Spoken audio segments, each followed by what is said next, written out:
ಮಿತ್ರರೇ ನಮಸ್ಕಾರ. ಮಿತ್ರರೇ, ನೇಪಾಳದ ವಿಚಾರದಲ್ಲಿ ಭಾರತಕ್ಕೊಂದು ದೊಡ್ಡ ಯಶಸ್ಸು ಸಿಕ್ಕಿದೆ. ಬಹಳ ವರ್ಷಗಳಿಂದ ಭಾರತ ಇದಕ್ಕಾಗಿ ಕಾಯ್ತಾ ಇತ್ತು. ಇವತ್ತಲ್ಲ ನಾಳೆ ನೇಪಾಳ ನಮ್ಮ ಸಂಬಂಧ ಸರಿ ಹೋಗಬಹುದು, ನೇಪಾಳ ನಮ್ಮ ತೆಕ್ಕೆಗೆ ಬರಬಹುದು ಅಂತ ಭಾರತ ಕಾಯ್ತಾ ಇತ್ತು. ಅಂತಿಮವಾಗಿ ಆ ದಿನ ಬಂದಿದೆ. ರಾಜತಾಂತ್ರಿಕವಾಗಿ ಭಾರತಕ್ಕೊಂದು ರೀತಿಯ ದಿಗ್ವಿಜಯ, ಚೀನಾಕ್ಕೆ ದೊಡ್ಡ ಮಟ್ಟದ ಹಿನ್ನಡೆ. ಮಿತ್ರರೇ, 2008ಕ್ಕೆ ಮುಂಚೆ ಭಾರತ ಮತ್ತು ನೇಪಾಳದ ಸಂಬಂಧ ಹೇಗಿತ್ತು ಅಂತಂದರೆ, ನೇಪಾಳವನ್ನು ಒಂದು ದೇಶವನ್ನಾಗಿ ಭಾರತ ನೋಡ್ತಲೇ ಇರಲಿಲ್ಲ. UP, ಬಿಹಾರ, ಜಾರ್ಖಂಡ್ ಹೇಗಿದೆಯೋ ಅದೇ ರೀತಿಯಾಗಿ ನೇಪಾಳ ಕೂಡ ನಮ್ಮದೇ ಒಂದು ರಾಜ್ಯ ಅನ್ನುವ ರೀತಿಯಲ್ಲಿ ಅವರ ಸಂಬಂಧ ಇತ್ತು.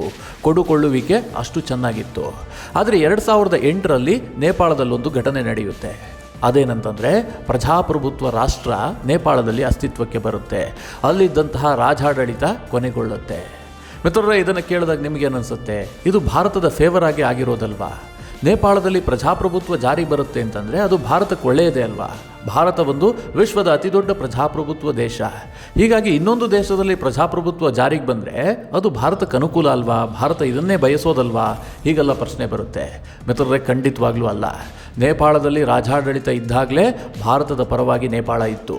ಯಾವಾಗ ಅಲ್ಲಿ ಪ್ರಜಾಪ್ರಭುತ್ವ ಬಂತೋ ಆಗ ನೇಪಾಳ ಕಂಪ್ಲೀಟಾಗಿ ಚೀನಾ ತೆಕ್ಕೆಗೆ ಹೋಯಿತು.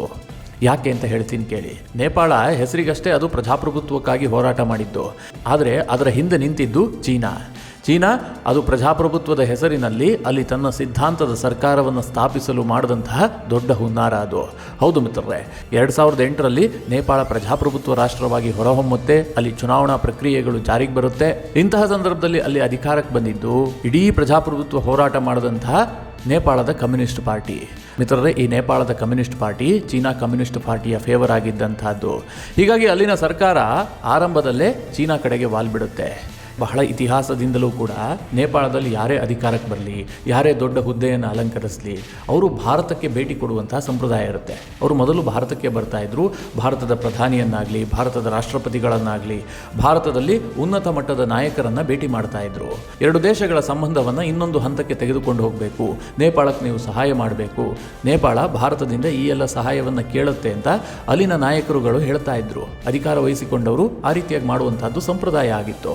ಆದರೆ ನೇಪಾಳದಲ್ಲಿ ಯಾವಾಗ ಕಮ್ಯುನಿಸ್ಟ್ ಪಾರ್ಟಿ ಅಧಿಕಾರಕ್ಕೆ ಬರುತ್ತೆ, ಪುಷ್ಪಕಮಾಲ್ ದಹಾಲ್ ಅಲಿಯಾಸ್ ಪ್ರಚಂಡ ಇವರೇನು ನೇಪಾಳದ ಪ್ರಧಾನಿಯಾಗಿ 2008ರಲ್ಲಿ ಅಧಿಕಾರವನ್ನು ವಹಿಸಿಕೊಳ್ತಾರೆ, ಅವರು ಈ ಸಂಪ್ರದಾಯವನ್ನು ಮುರಿತಾರೆ.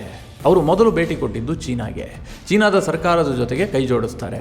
ನಮಗೆ ಭಾರತ ಒಂದು ರೀತಿಯಾಗಿ ದೊಡ್ಡಣ್ಣನ ರೀತಿಯಲ್ಲಿ ವರ್ತಿಸ್ತಾ ಇದೆ, ನಮಗದು ಇಷ್ಟ ಇಲ್ಲ. ಚೀನಾ ನಮಗೆ ಸಹಕಾರವನ್ನು ಮಾಡಬೇಕು. ಭಾರತ ಕೇವಲ ನಮಗೆ ನೆರೆಹೊರೆಯ ದೇಶ. ಭಾರತದೊಂದಿಗೆ ಅದರ ಆಚೆಗಿನ ಸಂಬಂಧ ನಮಗೆ ಬೇಕಾಗಿಲ್ಲ, ನಾವು ಕೂಡ ಡೆವಲಪ್ ಆಗಬೇಕು. ಹೀಗಂತ ನೇರವಾಗಿ ಈ ಪ್ರಚಂಡ ಚೀನಾ ಬಾಗಿಲಿಗೆ ಹೋಗ್ಬಿಡ್ತಾರೆ. ಮಿತ್ರರೇ, ಇದು ಭಾರತಕ್ಕೆ ಅತಿ ದೊಡ್ಡ ಹಿನ್ನಡೆ. ಯಾಕೆ ಗೊತ್ತಾ? ರಾಜತಾಂತ್ರಿಕವಾಗಿ ನೇಪಾಳ ಭಾರತಕ್ಕೆ ತುಂಬ ಇಂಪಾರ್ಟೆಂಟ್ ಆದಂತಹ ದೇಶ. ಕಾರಣ ಏನು ಅಂತಂದರೆ, ಇವತ್ತು ಚೀನಾ ಮತ್ತು ಭಾರತದ ನಡುವೆ ದೊಡ್ಡ ಶತ್ರುತ್ವ ಇದೆ. ಭಾರತ ಮತ್ತು ಚೀನಾದ ಗಡಿ ಸಮಸ್ಯೆ ಇದೆ. ಸದ್ಯ ಭಾರತಕ್ಕೆ ಈ ನೇಪಾಳ ಒಂದು ಬಫರ್ ರಾಷ್ಟ್ರ.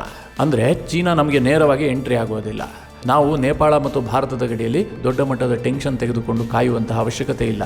ನೇಪಾಳದಿಂದ ಭಾರತಕ್ಕೆ ಬರ್ತಾರೆ, ಭಾರತದಿಂದ ನೇಪಾಳಕ್ಕೆ ಹೋಗ್ತಾರೆ. ವ್ಯಾಪಾರ ಸಂಬಂಧ ಇದೆ, ಮದುವೆ ಸಂಬಂಧಗಳು ಕೂಡ ಇದೆ. ಹೀಗಾಗಿ ದೊಡ್ಡ ವಿಚಾರವೇ ಅಲ್ಲ. ಇಬ್ಬರ ನಡುವೆಯೂ ಕೂಡ ಉತ್ತಮವಾದ ಸಂಬಂಧ ಇದೆ. ನಾವಲ್ಲಿ 24 ಗಂಟೆ ಗನ್ ಹಿಡಿದು ಕಾಯುವಂಥ ಪರಿಸ್ಥಿತಿ ಇಲ್ಲ. ಕೆಲವೊಂದಷ್ಟು ಚೆಕ್ ಪೋಸ್ಟ್ಗಳಲ್ಲಿ ನೋಡಿಕೊಂಡ್ರೆ ಸಾಕು. ಈ ರೀತಿಯಾಗಿ ಭಾರತ ನೇಪಾಳ ಸಂಬಂಧ ಇದೆ. ಆದರೆ ಚೀನಾ ಪ್ರಭಾವ ಜಾಸ್ತಿಯಾಗಿ ಚೀನಾದ ಸೈನಿಕರು ನೇಪಾಳಕ್ಕೆ ಬಂದು ನಿಂತು ಬಿಟ್ಟರೆ ಭಾರತ ಈ ನೇಪಾಳದ ಗಡಿಯುದ್ದಕ್ಕೂ ಕೂಡ ಸೈನಿಕರನ್ನು ನಿಯೋಜಿಸಬೇಕು. ಇಲ್ಲೂ ಕೂಡ ನಮ್ಮ ಯುದ್ಧ ವಿಮಾನಗಳು ಸನ್ನದ್ಧ ಸ್ಥಿತಿಯಲ್ಲಿರಬೇಕು. ಯಾವಾಗ ಏನಾಗುತ್ತೆ ಅಂತ ಹೇಳೋದಕ್ಕೆ ಸಾಧ್ಯ ಇಲ್ಲ. ಈ ಪರಿಸ್ಥಿತಿ ಉಂಟಾಗುತ್ತೆ.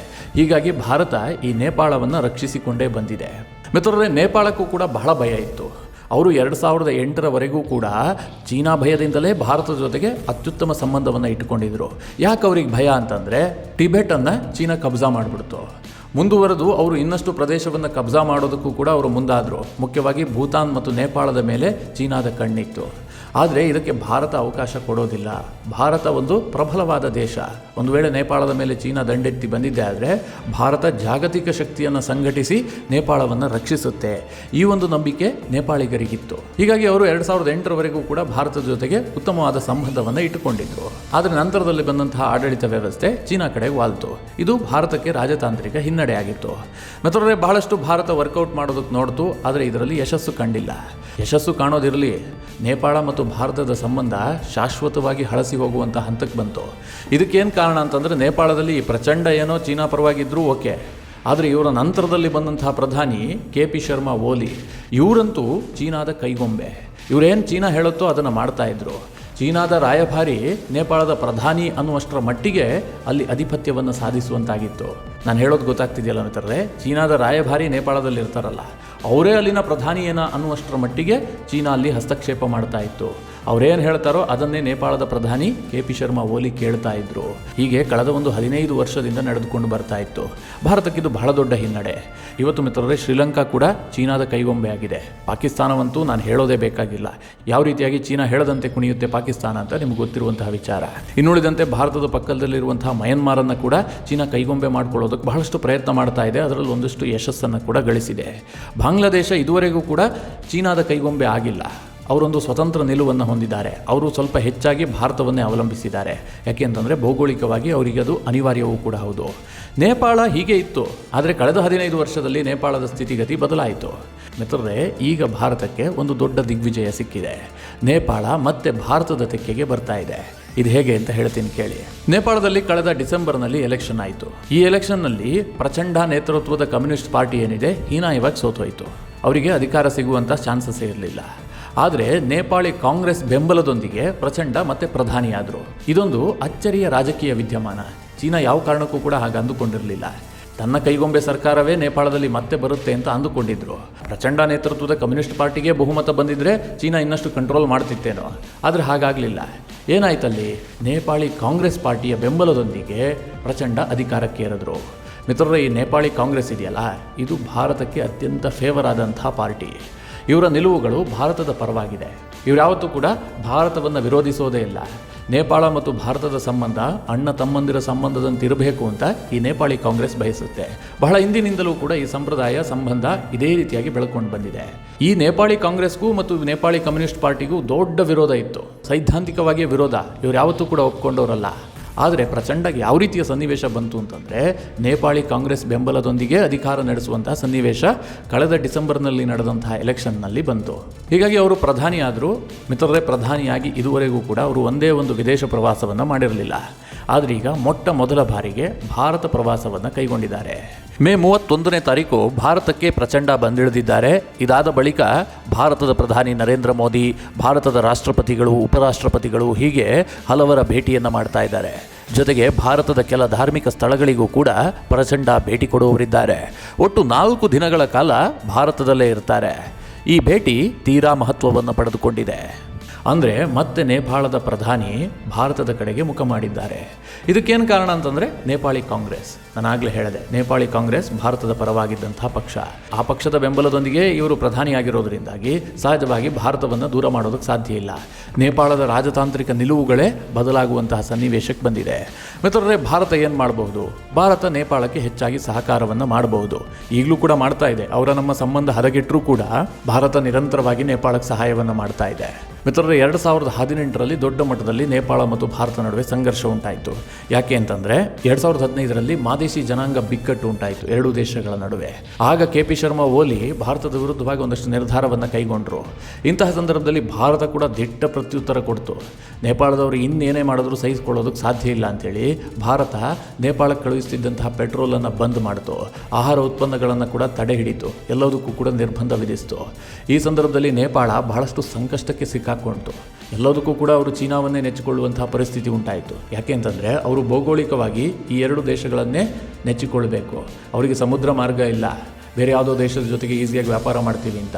ವಾಯುಮಾರ್ಗ ಬಳಸಬೇಕಾದರೂ ಕೂಡ ಈ 2 ದೇಶಗಳಲ್ಲೇ ಹೋಗಬೇಕು ಅವರು. ಅಂತಹ ಒಂದು ಸಂದಿಗ್ಧ ಪರಿಸ್ಥಿತಿಯಲ್ಲಿರುವಂತಹ ದೇಶ ನೇಪಾಳ.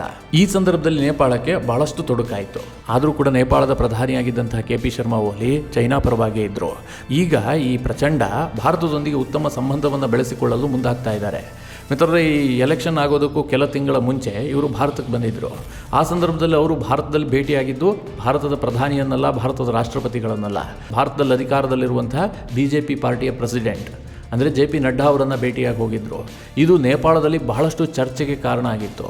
ಯಾಕೆ ಅಂತಂದರೆ ಒಬ್ಬ ಕಮ್ಯುನಿಸ್ಟ್ ನಾಯಕ, ಇಷ್ಟು ದಿನ ಭಾರತವನ್ನು ವಿರೋಧಿಸುವಂತಹ ನಾಯಕ, ಭಾರತದಲ್ಲಿ ಅಧಿಕಾರದಲ್ಲಿರುವಂತಹ BJP ಪಕ್ಷದ ಅಧ್ಯಕ್ಷರನ್ನು ಭೇಟಿ ಮಾಡ್ತಾರೆ, ಅದು ಕೂಡ ನೇಪಾಳದ ಎಲೆಕ್ಷನ್ ಸಂದರ್ಭದಲ್ಲಿ ಅಂತಂದರೆ ಅದು ನೇಪಾಳದ ಎಲೆಕ್ಷನ್ನಲ್ಲಿ ದೊಡ್ಡ ವಿಚಾರ ಆಗಿತ್ತು. ನೇಪಾಳಿ ಜನರು ಏನನ್ನು ಬಯಸ್ತಾರೆ ಅಂತಂದರೆ ಅವರು ಭಾರತದ ಜೊತೆಗಿನ ಸಂಬಂಧವನ್ನು ಬಯಸ್ತಾರೆ.